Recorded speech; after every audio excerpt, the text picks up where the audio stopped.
Aduka, aku datang membawa kabaran gembira untukmu.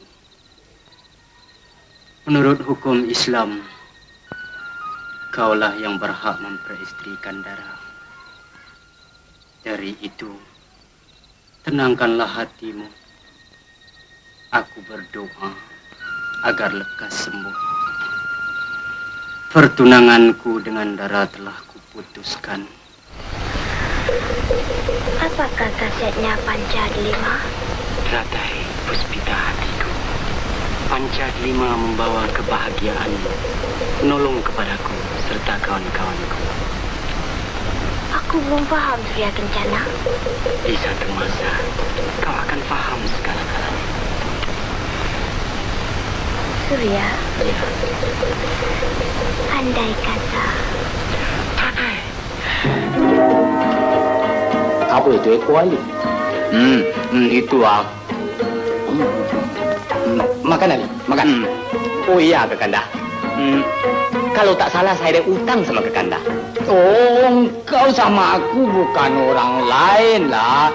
Kalau kau tak mau bayar pun tak apalah. Tapi kalau kau nak bayar berlebih-lebih lah sedikit. Baiklah. Berapa saya punya utang sama Kakanda? Hamba sanggup berjumpa dengan siapa saja. Jin, hantu, raksasa. Tapi dengan perempuan hamba tak sanggup. Sebab apa pula begitu, Kancan?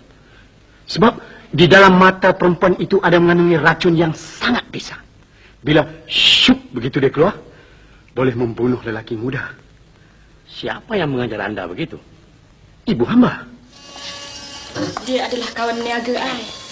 Niaga ya? Seluduk barang-barang haram ke atau meniaga daging haram?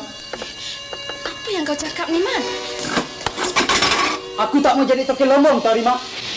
Lombong? Aku tak faham, Man. Sekarang aku bagi kau faham. Toke tu aku, lombong tu kau. Aku tak mau makan hasil lombong kau yang dikorek oleh orang lain.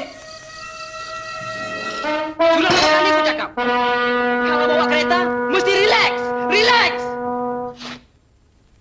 Polis mengejar kita bukan kerana merompak. Pasal lari kuat. Nasib baik kita terlepas. Kalau tidak... Sorry, bos. Lain kali saya berhati-hati. Ya, mesti hati-hati. Lain kali, walau apa pun terjadi, kita mesti berlagak sebagai gentleman. Faham? Oke, bos.